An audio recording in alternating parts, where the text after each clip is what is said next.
I'd just like to make the point that we're very fortunate that His Majesty has allowed us to use Buckingham Palace for this event. And her bravery was inspirational, extraordinary. She received the George Cross.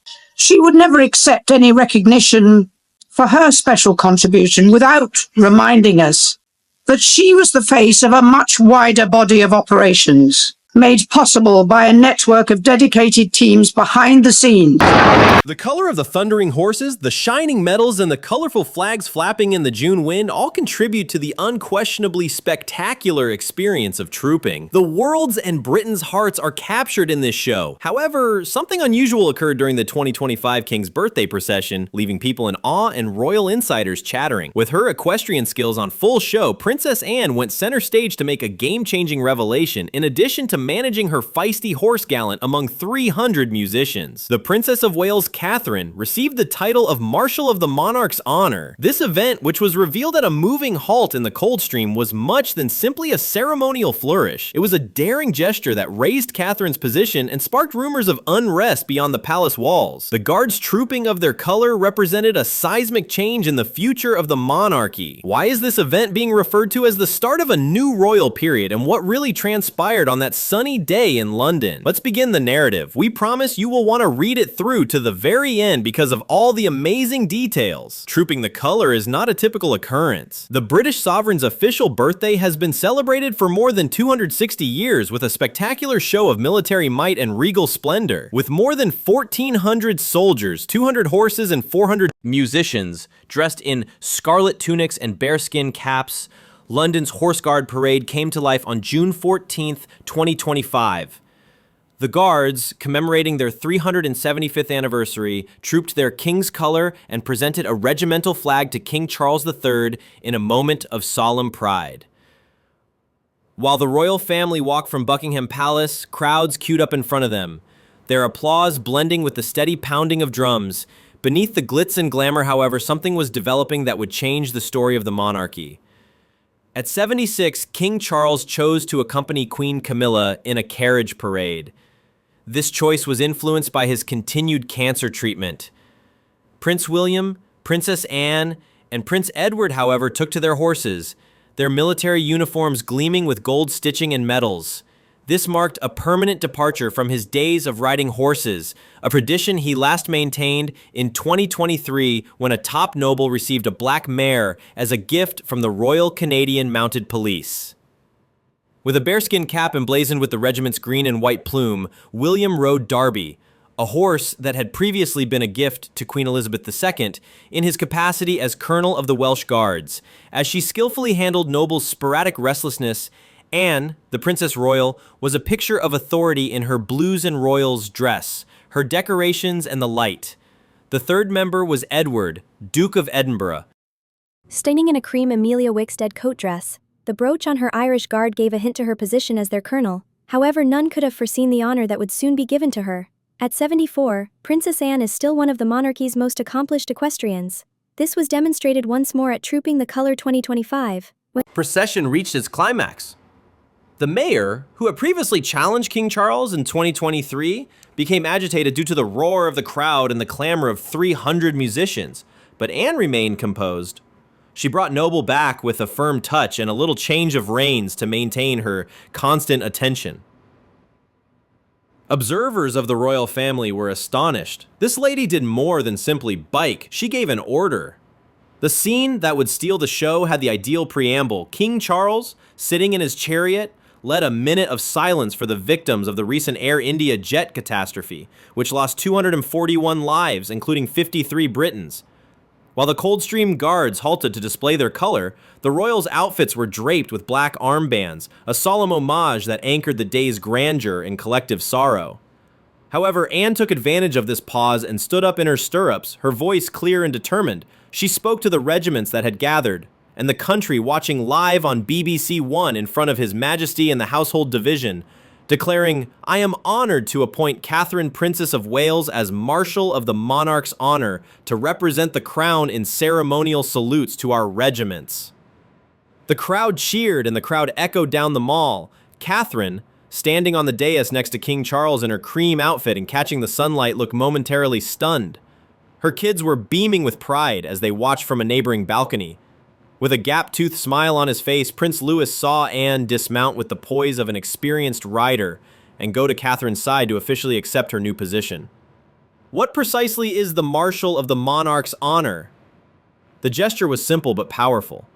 A public confirmation of Catherine's fortitude and composure after the announcement of her cancer remission only 5 months earlier in January 2025. The recently developed title for 2025 is a brilliant example of royal strategy that successfully combines modernity and tradition. Marshal Catherine's current responsibilities as Colonel of the Irish Guards are enhanced when she is assigned to represent King Charles in ceremonial salutes to the troops of the Household Division. This role has a great deal of symbolic significance, indicating confidence in her capacity to represent the monarchy's ideals internationally. Catherine's link to the regiment's illustrious past, from the Irish Guards' steadfast commitment to the Coldstream Guards' 375-year service, is highlighted by the appointment of a new emblem of her higher rank. According to royal insiders, Princess Anne came up with the term as a means of solidifying Catherine's position as a pillar of the streamlined monarchy that King Charles had in mind. Anne, who is renowned for her direct style, saw in Catherine a leader who could unite the monarchy's history and future. Catherine was the ideal choice because of her experience with cancer treatment, her poised return to public life, and her quiet power as a mother and a queen. However, there was some controversy around the news. According to people close to Buckingham Palace, Queen Camilla was not consulted, which resulted in her being conspicuously left out of the parade as Catherine took center stage on the dais. Camilla's placement in a secondary carriage felt like a slight demotion, which caused tension to simmer within the royal family. As the Coldstream Guards marched by with their colors down in reverence, Catherine went forward to give her salute. Her posture was impeccable, and it was the real test of her new duty. As she paid tribute to the soldiers, her cream Amelia Wickstead coat dress flowed gracefully. Even King Charles, wearing a scarlet uniform with a black armband, nodded in agreement as the audience screamed. For royal observers, Prince William, a top derby, captured his wife's attention in a quick gaze that conveyed pride and cooperation. It was the turning point in Catherine's development from a princess under investigation to a leader deserving of admiration. The royal family gathered for the RAF flypast, led by the Red Arrows in their 61st year on the balcony of Buckingham Palace. Catherine, who is now the Marshal of the Monarch's honor, stood at the center of the event with her children George XI, Charlotte X, and Louis VII, all dressed in nautical hues to match their mother's elegance. In a subtle tribute to their shared style, Charlotte in particular mimicked Catherine's aquatones from her own Catherine Walker costume. The audience gasped as the fly passed a dazzling display of red, white, and blue, but Catherine's poised wave captured the world's attention. Her presence served as a silent reminder of the day's momentous change, now enhanced by her new title. Not all of them. The 2025 color scheme was harmonized at the trooping moment. According to royal insiders, Anne's daring choice to nominate Catherine without Camilla's participation shows her unshakable faith in Catherine's ability to govern, a visual indication of her diminished influence in this moment. Camilla, who has long handled her role as queen with tactful diplomacy, was reportedly blindsided by her secondary position during the parade. According to insiders, Anne's decision was intentional, a sign that the future of the monarchy rests with William, Catherine, and their children. However, Camilla's exclusion from the decision-making process has sparked speculation about divisions within the royal family, a narrative that contrasts with the public's perception of unity on the balcony. This narrative gains depth from Catherine's own experience. Her attendance in Trooping the Color was a victory of tenacity. Only 5 months after she announced that her cancer had remitted, her job as Marshal was a stride into the future. But her cream Amelia Wickstead outfit and Queen Elizabeth II's pearl drop earrings were a tribute to heritage. Her gentle movements, her comforting pat on Charlotte's shoulder, and her mutual grin with William were seen by royal observers as indications that she had regained her footing. Her children also contributed. Their well-coordinated ensembles and self-assured waves won hearts. Louis's gap-toothed smile and Charlotte's imitation of her mother's composure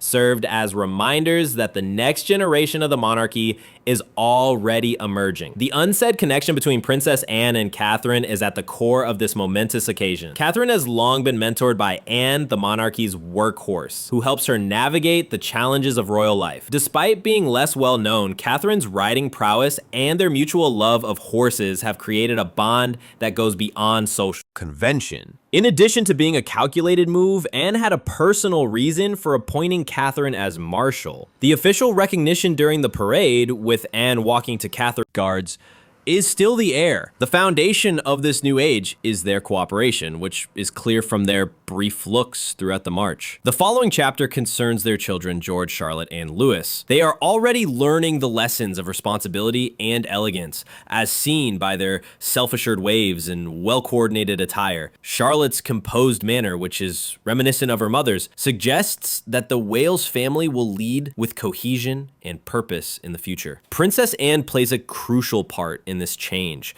Her dominating presence, strategic foresight, and equestrian prowess created a day that will live on in royal history. Although the tensions with Camilla are only whispered in the palace corridors, they only heighten the drama and serve as a reminder that even in a world of protocol, human dynamics drive change. By naming Catherine Marshal Anne, both honoring a woman who has faced personal trials with grace and laying the foundation for a monarchy that is leaner, more dynamic, and deeply connected to its people, Catherine's decision reflects a vision of a crown that balances tradition with progress, ensuring its relevance in a world that is changing quickly. With Catherine and William at its center, this event, which is full of spectacle and passion, heralds the beginning of a monarchy that honors its history while looking to the future. The crowds along the mall dispersed as the Red Arrow's vivid trails disappeared into the London sky.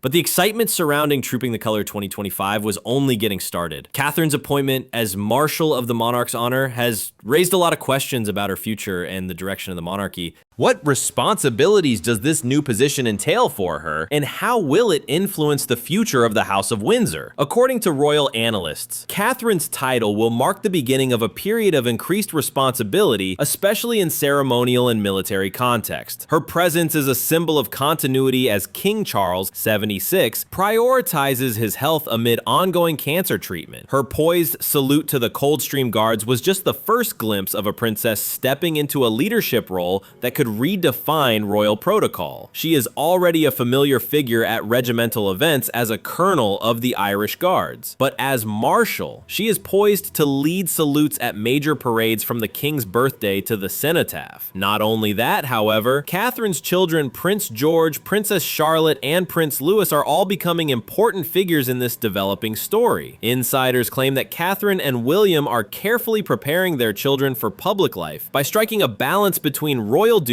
and a grounded upbringing. At 1110 and 7, they enthralled crowds with their coordinated nautical outfits and confident waves, especially Charlotte, whose poised demeanor echoed her mother's elegance. While Charlotte's calm confidence suggests a future position as a stabilizing influence, similar to her mother George, the future king is already attending high-profile events. Even Louis, with his gap-toothed smile, adds a relatable appeal that makes the family seem likable to the general public. Their participation in Trooping the Color signifies that the monarchy is not only surviving, but also flourishing, with a new generation poised to continue the tradition. Queen Camilla's involvement is also called into doubt by the appointment. Rumors about her influence have been stoked by her absence from the procession and her exclusion from the choice of Catherine as Marshal. As the focus moves beyond palace dynamics, Catherine's role as Marshal signals a broader evolution for the monarchy. Royal watchers wonder if this is a deliberate shift toward the Wales family, with Catherine and William taking center stage. Camilla, who has handled her role with careful diplomacy, may find it difficult to assert her presence as the monarchy leans into its younger members. But some argue she will adapt by focusing on her patronages and supporting Charles privately.